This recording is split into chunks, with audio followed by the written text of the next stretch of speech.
प्रवाह के दर्शकों, आपका बहुत बहुत स्वागत है। बहुत समय के पश्चात आज हम लोग मिल रहे हैं और आज हमारे साथ हैं डॉक्टर रीनू, इंदौर से। इनसे पहले भी आप मिल चुके हैं और इनके ज्ञान की जो ऊंचाइयां हैं उसको पकड़ना, उसको छूना बहुत मुश्किल है। तो आज वो एक नया विषय लेके हमारे साथ आई हैं, भगवत गीता पर। हम लोग सब बहुत बचपन से सुन रहे हैं कि भगवत गीता पढ़ना चाहिए, लेकिन समझ में कुछ नहीं आता। श्लोक पढ़ते हैं, थोड़ी देर अर्थ पढ़ते हैं, कुछ उसका सार पढ़ते हैं और फिर छोड़ देते हैं, क्योंकि वो चीज हमारी समझ में नहीं आती है।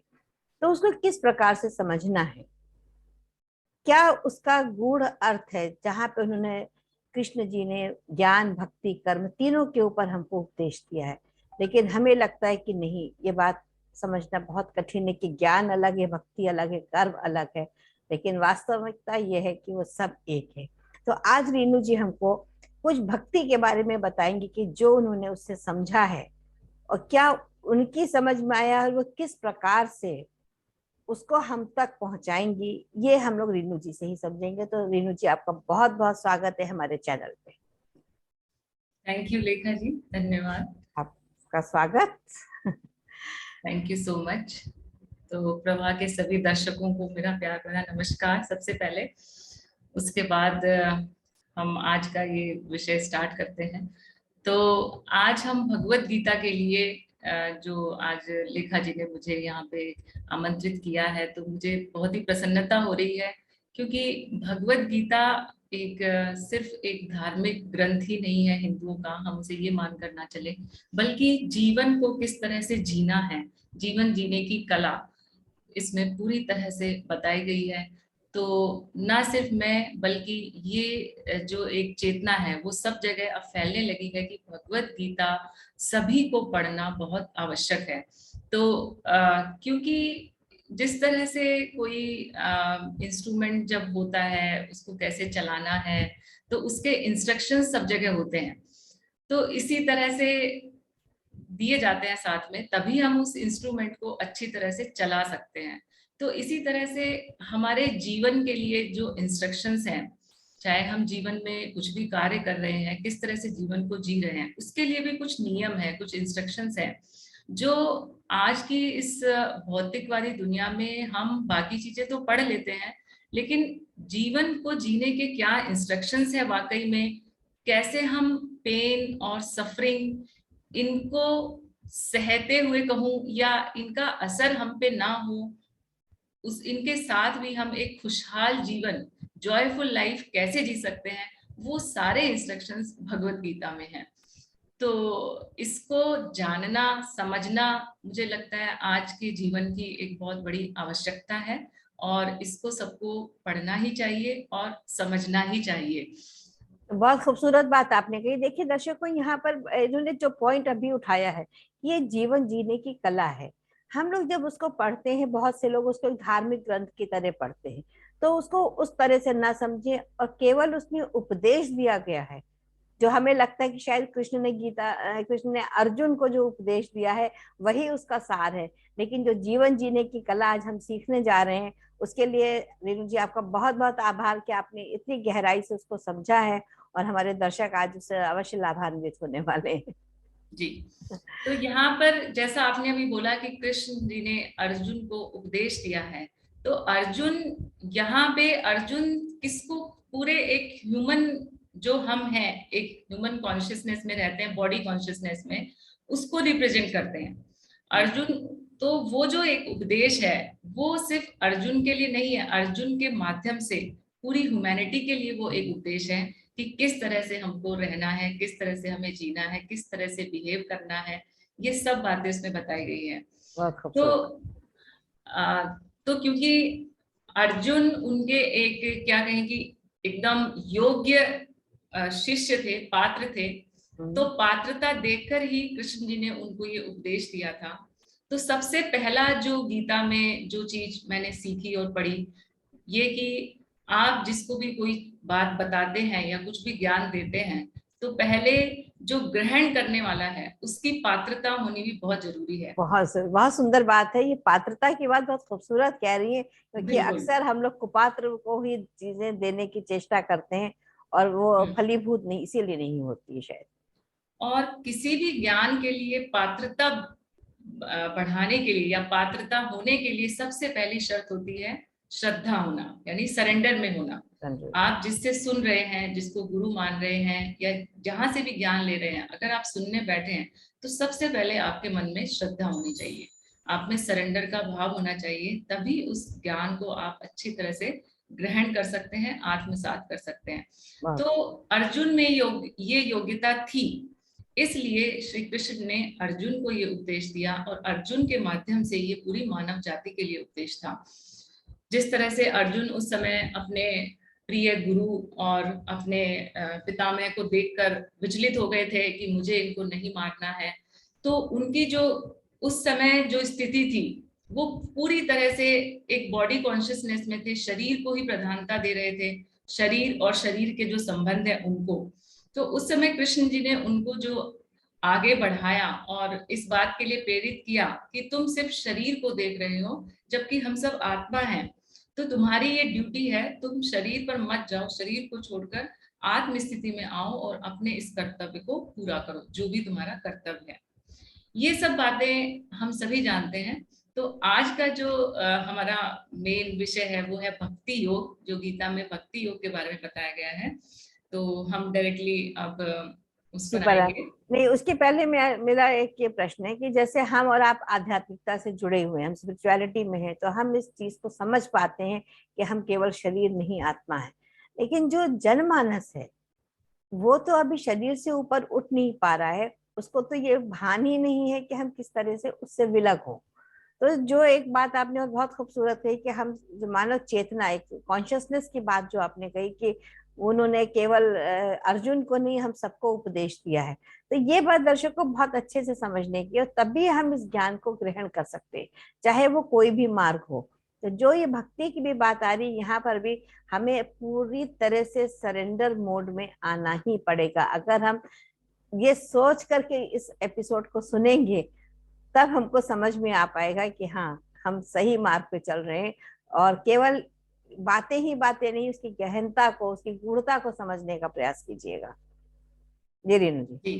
तो आपने जो एक प्रश्न उठाया कि जनमानस सोचता है कि हम आत्मा कैसे हैं, तो इसको हम बहुत आसानी से लॉजिकली भी प्रूव कर सकते हैं, क्योंकि अभी आप हम सब बैठे हैं, हम नाम लेकर बोलते हैं कि मैं रीनू हूँ, आप लेखा जी हैं, लेकिन जब मृत्यु होती है तो ये शरीर तो वैसा का वैसा ही है, इसमें से कुछ तो निकलता है, तो हम कहते हैं कि रीनू की मृत्यु हो गई। तो बॉडी तो अभी भी वही है, फिर भी हम क्यों बोलते हैं कि रीनू की मृत्यु हो गई, है ना? इसका मतलब जो मेन चीज थी अंदर से जब वो निकल गई, शरीर तो अभी भी वैसा ही है, शरीर तो वही का वही हमको दिखाई दे रहा है, फिर भी हम क्यों कहते हैं कि मृत्यु हो गई? इसका मतलब मैं शरीर नहीं हूँ, मैं कुछ और हूँ। तो ये बात अपने आप में ये सिद्ध करती है कि हम इस शरीर के अलावा कुछ और हैं, कुछ और और वो कुछ और तो आत्मा, वो चेतना ही है। सही बात। और वो चेतना है अंदर, तभी तक ये शरीर चलता है, अदरवाइज नहीं चलता। क्योंकि देखिए, जैसे ही मृत्यु होती है, हम नाम से नहीं, हम उसको बॉडी कहते हैं, हम उसको शरीर कहते हैं। सबसे बड़ी पहचान दर्शकों ये होती है, इसको इसलिए इस तरह से अगर समझें तो बहुत खूबसूरती से समझ में आ जाएगी चीज। जी। तो हम बात करते हैं अब भक्ति की। जैसा कि लेखा जी ने बताया, गीता में कर्म मार्ग, ज्ञान मार्ग, भक्ति मार्ग, इनकी बात की गई है। तो भक्ति का जैसे ही हम भक्ति शब्द सुनते हैं तो हमारे माइंड में सबसे पहली इमेज आती है कि हम मंदिर जा रहे हैं, मूर्ति पूजा कर रहे हैं, दिया जला रहे हैं, या जो भी और कर्मकांड होते हैं वो कर रहे हैं। लेकिन हम सही मायने में देखें और सोचें तो भक्ति क्या है? भक्ति क्या है? भक्ति, हाँ, भक्ति तो बिल्कुल नहीं, भक्ति का अर्थ ये है कि जब हम पूरी तरह से जिस भी आइडल को या जिस भी डेटी को मानते हैं उसके साथ हमारा एकात्म हो सके। अगर हम एकात्म उनके साथ कर सकते हैं तो फिर हमें किसी चीज की आवश्यकता नहीं। इसीलिए जो सगुण और निर्गुण भक्ति दो बनाई कि जो धाराएं चली थी, उसका कारण ही ये था कि जब लोग निर्गुण से नहीं समझ पा रहे थे कि हमारा एकात्म किसी से हो सकता है, तो लोग सगुण भक्ति की तरफ बढ़े थे कि एक हमारे सामने एक मूर्ति आ गई, तो मूर्ति से इतना प्रेम हो कि आप और वो मूर्ति अलग ना हो, वो दोनों एक हो जाएं, तब वो दोनों भक्ति एक हो है, जाए। बिल्कुल, तब वो जो भक्ति है। एक होने वाली जो बात आपने बोली है, हाँ। तो भक्ति को समझने के लिए पहले हम योग शब्द को समझें कि योग का मतलब क्या है। तो हाँ। योग का मतलब यूनियन, एक यूनियन, होना, जो अभी लेखा जी ने बोला एक होना। हम्म। तो किसका एक होना, ये समझना हमारे लिए बहुत जरूरी है। तो देखिए, जो ये उत्पत्ति हुई है, उसके लिए जो सबसे एक थ्योरी है, आप सभी जानते होंगे, बिग बैंग थ्योरी। तो वहां पे मतलब कहने का, उस थ्योरी के अकॉर्डिंग भी, और अगर हम इस तरह से माने कि पूरे ब्रह्मांड की जो भी उत्पत्ति हुई है तो एक सोर्स से हुई है। तो हम भी जो आए हैं, एक किसी सोर्स से आए हैं। कुछ लोग उसको ब्रह्मन बोल देते हैं जो वेदांतवादी हैं, कुछ लोग उसको भगवान बोलते हैं जो सगुण हैं। तो भगवान हो चाहे ब्रह्मन हो, लेकिन हमारा एक सोर्स है। अगर हम एक व्यक्तिगत चेतना है, तो हम उस विश्वमय चेतना से जुड़े हुए हैं, हम, हमारी एक सोर्स है। तो जब हमारा उस सोर्स से यूनियन हो, वो योग है। ठीक है, तो योग क्या हुआ, व्यक्तिगत चेतना का सामूहिक चेतना से जुड़ाव, एक होना। अब उसके एक होने के लिए, उस योग के लिए, ये तीन रास्ते हैं। तो ये तीन रास्ते अलग अलग नहीं है, ये तीनों एक दूसरे को कॉम्प्लीमेंट करते हैं, पूरक है एक दूसरे के। बिल्कुल पूरक है, वो कॉम्प्लीमेंट्री है। तो जब हम उस सोर्स से एक एक कनेक्शन है हमारे और उसके बीच में, और हम उससे जुड़े हुए हैं।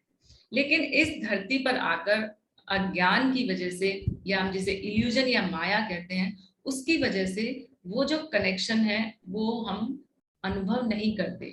पहली बात तो उसको जान नहीं पाते, जानते हैं तो उसको अनुभव नहीं कर पाते। तो जो कर्म मार्ग है योग का जो कर्म वाला पाथ है, कर्म मतलब एक्शन, वो बॉडी से रिलेटेड है, क्योंकि बॉडी से हम मूवमेंट करते हैं, कर्मेंद्रियों से करते हैं। उसके बाद ज्ञान की जब हम बात करते हैं, ज्ञान मार्ग की, तो वो माइंड से रिलेटेड है। हम जो भी ज्ञान लेते हैं, जो भी इंटेलेक्चुअल लेवल पे जो भी जानते हैं, सीखते हैं, वेद पढ़ते हैं, शास्त्र पढ़ते हैं, कुछ भी बुक्स पढ़ते हैं, वो ज्ञान से रिलेटेड है। तो ज्ञान उस कनेक्शन को एनलाइटन जरूर करता है, उसको उसको प्रकाशित करता है कि हाँ ये कनेक्शन है, लेकिन उसका अनुभव, उसको फील करना, वो जो चीज है उसको हम फील जो करें, वो सोल, वो आत्मा की बात है। हम उसे आत्मा से फील करें कि हमारा कनेक्शन है, और वो है भक्ति। इसलिए गीता में भी कृष्ण ने भक्ति को सर्वोच्च बताया है, क्योंकि आप ज्ञान भी कितना भी ले लेंगे, लेकिन जब तक उसमें फीलिंग नहीं होगी, वो प्रेम भाव नहीं होगा, वो आत्मा से भावना नहीं होगी, तब तक उसमें वो रस नहीं होगा, उसका कोई पर्पज नहीं होगा। हम चाहे कितना भी ज्ञान ले ले, कितना भी सीख ले, हम मान सकते हैं इस बात को, हम जान सकते हैं इस बात को कि हम उससे जुड़े हुए हैं, लेकिन जब तक हमें वो फीलिंग नहीं आएगी प्रेम की, हमको जब तक वो अनुभव नहीं होगा कि हम उससे जुड़े हुए हैं, तब तक भक्ति नहीं है। तो भक्ति से इन दोनों में रस है, इसलिए भक्ति को रस वाला मार्ग भी हम इसीलिए सगुण भक्ति जो थी वो ज्यादा लोकप्रिय हुई निर्गुण भक्ति के मुकाबले में, कि लोगों को लगता था कि सामने कुछ है जिससे हम जुड़ सकते हैं, और पूरा कनेक्शन बन जाता था। तो जैसे ठाकुर जी की जो बहुत पूजा का प्रचलन हुआ, शायद वो इसीलिए हुआ कि बाल गोपाल है तो बच्चों से वैसे ही बहुत प्रेम होता है, शायद उसका एक बहुत बड़ा कारण ये भी होगा कि विशाल काय स्वरूप के बजाय बाल गोपाल रूप जो है उससे लोग ज्यादा जुड़ जाते हैं। यस, तो गीता के 12वां अध्याय 12 चैप्टर जो भक्ति योग पर है, उसमें बिल्कुल क्लियरली कृष्ण जी ने बताया है कि भक्ति का, भक्त जो मेरा है उसका मतलब क्या है। तो उन्होंने बोला है, मय्येव मन आधत्स्व मयि बुद्धि निवेशया निवसिष्यसि मय्येव अत ऊर्ध्वन संशय। यानी कि जो पूरी तरह से अपने मन और बुद्धि को मुझ में स्थित कर देता है, उसमें कोई संशय नहीं है, वो मुझ में स्थिर है। तो अब यहाँ पे हम कृष्ण कहें या वो सोर्स कहें या परमात्मा कहें, जो भी है, उसमें पूरी तरह से मन और बुद्धि को लगा देना, यानी कि वो किसका लक्षण है, प्रेम। जब हम अगर अपने दैनिक जीवन में भी देखें तो जिससे हमें प्रेम हो जाता है, जैसे कॉलेज लाइफ में आप देखिए शुरू में जब प्रेम में पढ़ते हैं उस टाइम, तो पूरा मन और बुद्धि सिर्फ उसी के विचारों में रहता है पूरे टाइम, पूरी तरह से माइंड, हमारी इंटेलिजेंस, सब पूरे टाइम हम उसी के बारे में सोचते हैं। तो वो प्रेम है, वो प्रेम की भावना है। तो वही प्रेम की भावना जब हमारे उस अल्टीमेट सोर्स से हो जाती है, दैट इज भक्ति। तो भक्त का मन और बुद्धि पूरी तरह से उसमें स्थित हो जाए, सिर्फ उसी के बारे में सोचे, कुछ भी काम करे, कुछ भी खाए पिए, कुछ भी जो भी सोचे, थिंकिंग एक्शन, उसमें सिर्फ वही वही वही उसी उसी की चेतना में रहे, तो दैट इज भक्ति। ठीक है। तो क्योंकि भक्ति सोल से रिलेटेड है, सीधे भक्ति का संबंध आत्मा से है, इसलिए इसको सबसे प्रभावी और सर्वोपरि माना है, गीता में भी इसीलिए बताया गया है। तो अब ये जो बात है कि मन और बुद्धि पूरी तरह से उसमें स्थित हो जाए, पूरी तरह से हम उससे जुड़ जाए, हमें वो फील होने लग जाए, उसके लिए कृष्ण जी ने फिर इसी अध्याय में बहुत सारे ऑप्शंस दिए हैं कि आप कैसे कैसे जुड़ सकते हो, कैसे कैसे मेरे भक्त बन सकते हो। सिर्फ एक ही रास्ता नहीं है, बहुत सारे रास्ते हैं। तो सबसे पहला उन्होंने अभ्यास बोला, जो ये मूर्ति पूजा है या जो भी हम एक सगुण की कर्मकांड जो पूजा करते हैं, करते हैं, सगुण हाँ, पूजा करते वो हैं। वो अभ्यास है। तो सबसे पहले उन्होंने, क्योंकि सभी लोग जो है वेद नहीं पढ़ सकते, शास्त्र नहीं पढ़ सकते, सभी इतना वो नहीं कर सकते कि बहुत बड़ी बड़ी पुस्तकें पढ़े या बहुत बड़ा बड़ा ज्ञान ले, तो उन्होंने एक सुगम सुसुखम सबसे सबसे सरल, हाँ, सबसे जो सरल उपाय आराम से किया जा सकता है और जो हर कोई कर सकता है, इसलिए वो सबसे आसान रास्ता है, और वो है अभ्यास योग। जो भी विधि विधान बताए गए हैं आप उनको करो, सुबह उठ के उनको जो भी चढ़ाने हैं फूल पत्र को, जो भी पूजा करनी है। तो अभ्यास योग भी आप अगर करते रहते हो लगातार, तो आप में वो फीलिंग, वो प्रेम की भावना जागृत उत्पन्न हो हो जाए। जाती है। सही बात है, क्योंकि अगर लेकिन कहीं तो मन यस, ठहरे, किसी तरह से मन को ठहराने का एक तरीका ये हो गया यस, अभ्यास योग। तो Krishna ji is giving various options to develop this bhakti, but important thing कि वो हमें डेवलप करना है, that is our ultimate aim. वो फीलिंग डेवलप करनी है, सिर्फ उसको जानना नहीं है, उसको महसूस करना है। ठीक है, ये भक्ति का मतलब है। तो दूसरा वो कहते हैं, अगर आप अभ्यास नहीं कर सकते हो, ये विधि विधान का पालन नहीं कर सकते हो, तो आप ज्ञान के अनुशीलन में लग जाओ, आप ज्ञान लो इधर उधर से। और अगर पढ़ना आपको समझ में आएगा कि हाँ ऐसा होता है, हम शरीर नहीं है, आत्मा है, ये वो, जो भी जहां से भी सज्जन सांगत्य करके या कोई बुक्स पढ़ के आप ज्ञान, जब आपको ज्ञान होगा, तो आपको सबसे पहले तो ये रोशनी पड़ेगी कि हाँ कोई कनेक्शन है। और जब आपको पता चलेगा कि हाँ मेरा किसी सोर्स से कनेक्शन है, तो फिर आपकी ये इच्छा जागृत होगी कि मैं उसको फील करूं। तो महसूस दूसरा कर, रास्ता उन्होंने ज्ञान के ज्ञान का अनुशीलन बताया। में लग के बताया है कि वो फीलिंग आप उस तरह से डेवलप कर सकते हो। तो इसी इसी अध्याय में उन्होंने श्लोक में बोला है, श्रेयो ही ज्ञानम अभ्यासास, अभ्यास से ज्यादा ज्ञान श्रेष्ठ है। एंड उसके बाद उन्होंने नेक्स्ट बताया है कि ज्ञान भी, ज्ञान के अनुशीलन में भी अगर आपको दिक्कत है, तो आप ध्यान कर सकते हो, वो और भी ज्यादा फास्ट है। तो ज्ञान के बाद आता है ध्यान, बाद मतलब उससे ऊपर है। ठीक है, मतलब अगर आप ये एक एक सोपान बना रही है। पहला सोपान आपने जो रखा वो हाँ, अभ्यास का रखा, फिर आपने ज्ञान का रखा, अब आप उसके एक तो जब सीढ़ी और आप ऊपर चढ़े ध्यान भी तो करते ध्यान हैं, आए। चाहे आप अपनी सांसों पे ध्यान लगाते हैं, तो भी आप क्या करते हैं, ध्यान से भी आप अल्टीमेटली क्या करेंगे, उस कनेक्शन को फील करेंगे, आप में प्रेम की भावना उत्पन्न होगी, उसको महसूस कर सकेंगे।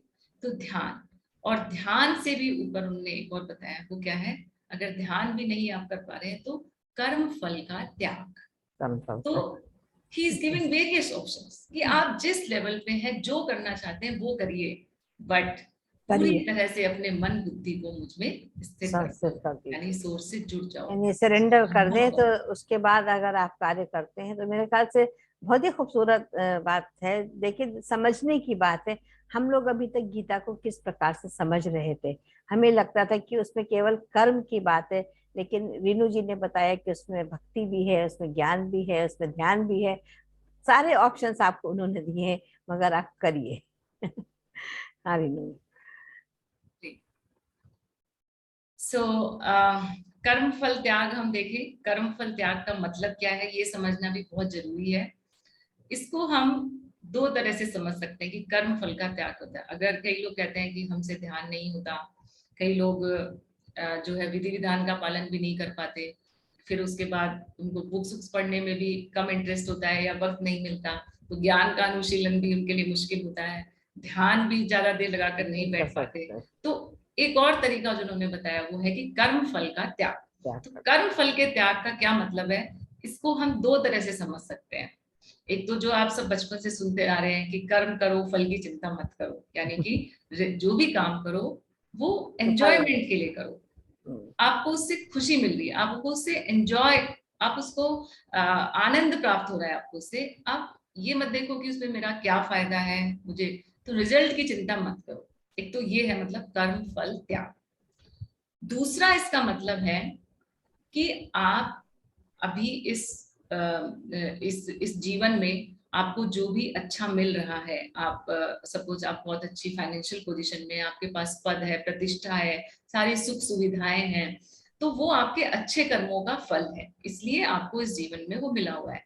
तो आप अपना वो जो आपके अच्छे कर्मों का फल है उसको आप बांटना शुरू कर दो। यानी कि अगर आपका जो फाइनेंशियल कंडीशन है ऐसी है कि आप एक बहुत बड़ी 4-5 गाड़ी रख सकते हैं लेकिन आपको उसकी जरूरत नहीं है, तो आप एक छोटी गाड़ी रख करके आपका जो धन है उसको आप एक सोसाइटी के अच्छे कार्यों में लगा सकते हैं। तो ये हुआ कि आपने अच्छे कर्म का फल जो आपको मिलना था उसमें से कटौती करके उसको समाज के लिए, लोक कल्याण में उसको लगा दिया, तो अपने कर्म फल का थोड़ा त्याग कर दिया आपने, पूरा का पूरा उसको भोगने की बजाय बाकी जो लोक कल्याण के कार्य हैं उसमें लगा दिया। तो अगर आप वो सब भी नहीं करते हैं, विधि विधान से पूजा पाठ करना, ज्ञान ध्यान, अगर आप ये भी करने लग जाते हैं तो भी आप भक्ति के रस में डूब सकते हैं।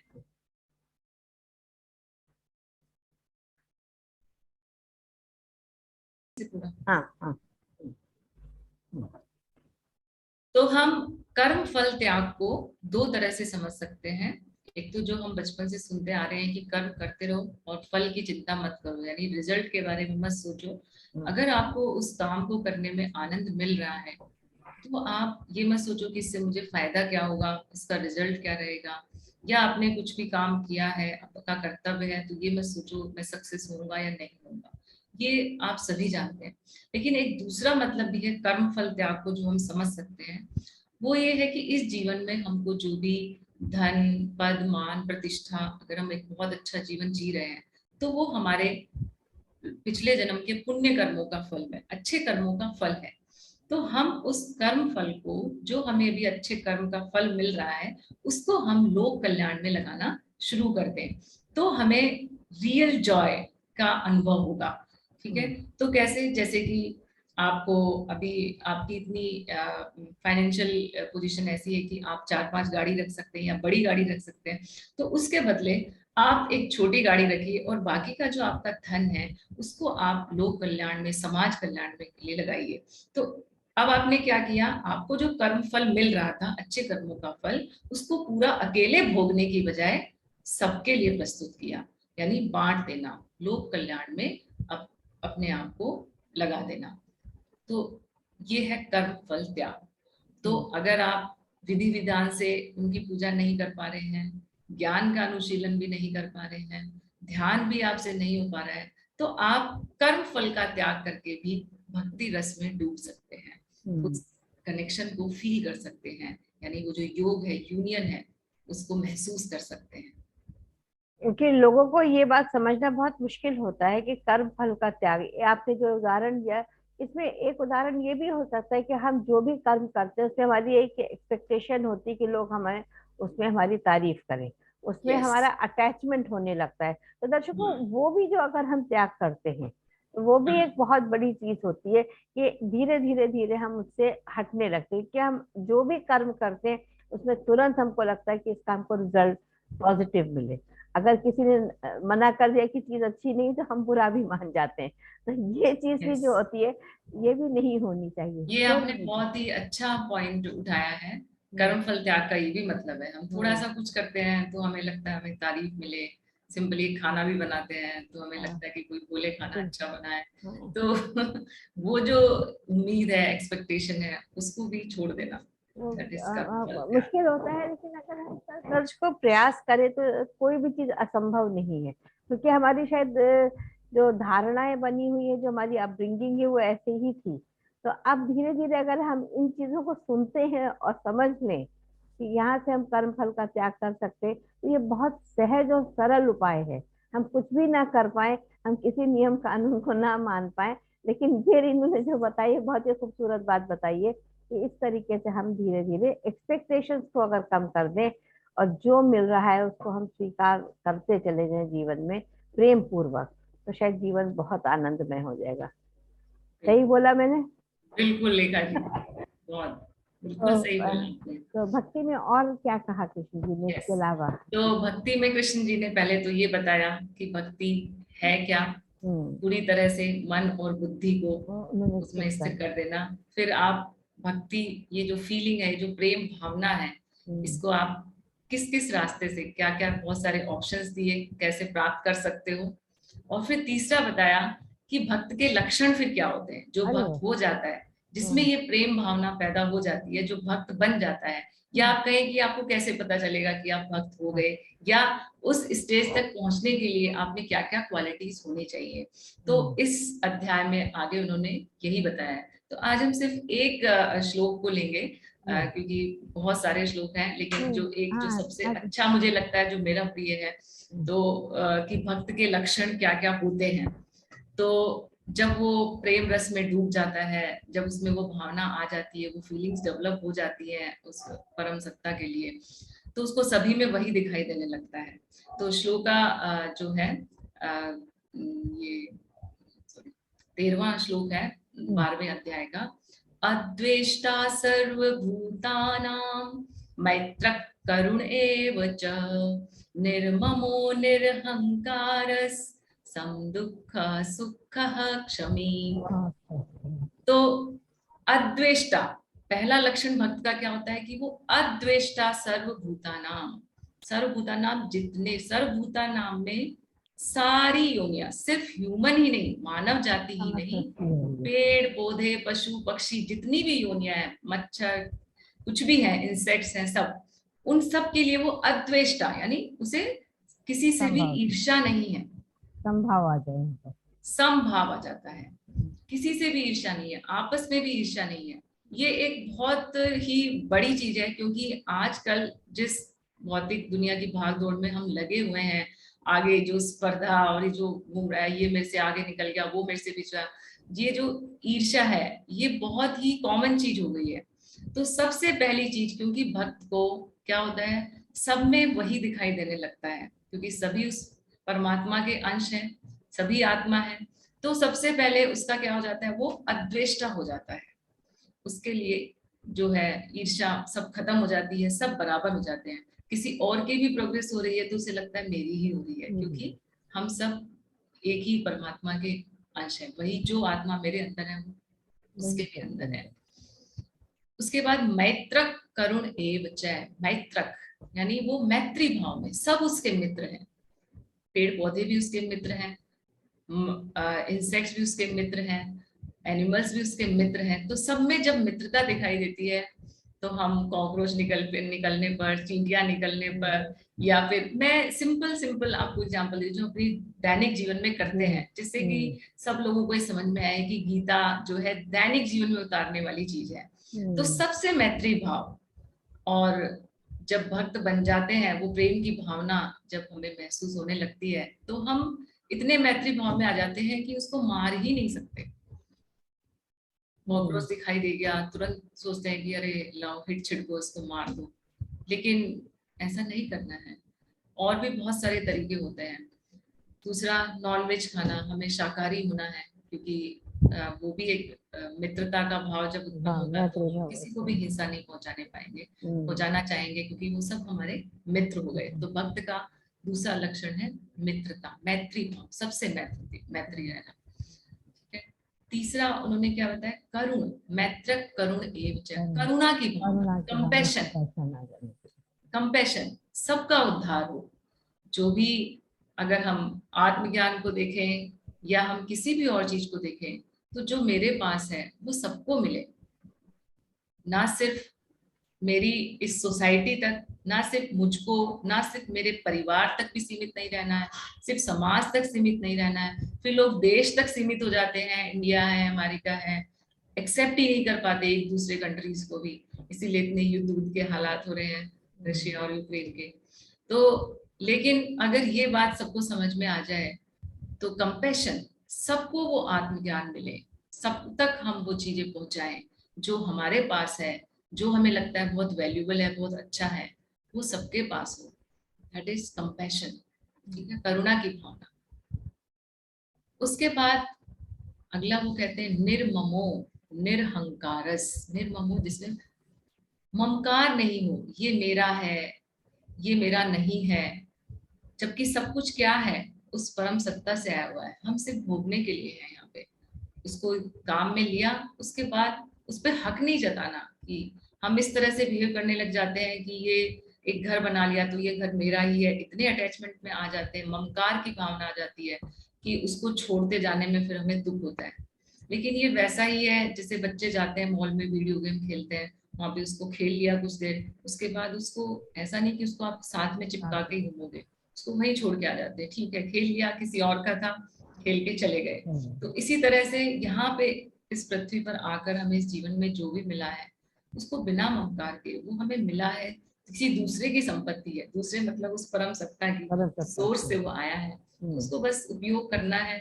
उससे हमारे जो भी साधन हमें मिले हैं उससे हम जितना लोक कल्याण कर सकते हैं वो हम कर दें, और उसके बाद बिना ममकार के, बिना उससे अटैचमेंट के हम यहाँ से चले जाएं। तो निर्ममो निरहंकारस, अहंकार जो आज की सबसे बड़ी समस्या है। समस्या यही है कि जबकि ईगो, अहंकार, वो सिर्फ माइंड में है, एक अलग अपनी हम एक आइडेंटिटी बना लेते हैं, एक अलग झूठी पहचान, मैं ये हूँ, मैं वो हूँ, मैं मुझे ये आता है, मुझे ये नहीं आता है। अच्छा, इसमें ऐसा नहीं कि सुपीरियरिटी वाला ही अहंकार होता है, नेगेटिव भी होता है, मुझे बोलना नहीं आता, मैं सुंदर नहीं हूँ, वो भी अहंकार ही है। तो ये सब चीज जब खत्म हो जाती है, भक्त जो होता है वो निरहंकार, क्योंकि वो समझ जाता है कि ये जो सेपरेट, ये जो अलग मैंने अपनी पहचान बना रखी है वो झूठी है, वो सिर्फ एक भ्रम है, वास्तव में तो मैं क्या हूँ, उसका एक अंश हूँ। We are the part and parcel of that ultimate, जो भी सोर्स है, भगवान है, ब्रह्मन है, उसी का पार्ट है हम लोग। तो अहंकार, हमारी सेपरेट आइडेंटिटी की कोई बात ही नहीं होती।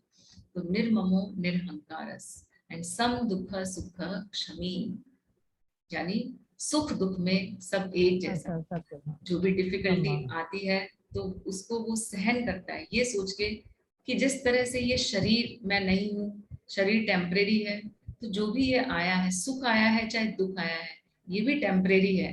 तो जब ये टेम्परेरी है तो इसके लिए बहुत ज्यादा खुश भी क्या होना, क्योंकि ये आया है तो ज्यादा नहीं टिकेगा, और दुख भी आया है तो वो भी टेम्परेरी है, वो भी अनित्य है, वो भी ज्यादा देर नहीं टिकेगा, तो उसके लिए ज्यादा दुखी भी नहीं होना। तो इस तरह का ज्ञान जब हो जाता है तो वो जो है, ज्ञान होना आसान है, वो बहुत लोगों को जाता है, बातें आपके कुछ लोग बहुत अच्छी अच्छी बातें करते हैं, बहुत लगता है कि बहुत बड़े ज्ञानी हैं, बिल्कुल हाँ ऐसा होना चाहिए वैसा होना चाहिए, लेकिन फिर से वही बात होती है, उसको आत्मसात आत्मसात कब करेंगे, जब उसको फील करेंगे, वो भावना जब आएगी, जब वो प्रेम पैदा होगा। इसीलिए भक्ति को इतना महत्व दिया गया है, और वो तभी आती है जब हम भक्ति रस में डूबे होते हैं, चरितार्थ नहीं कर पाते हैं चीजों को, यस। बोलते बहुत तो आत्मसात तभी होगा जब हम आत्मा से, भावनाओं से उस चीज से जुड़ेंगे।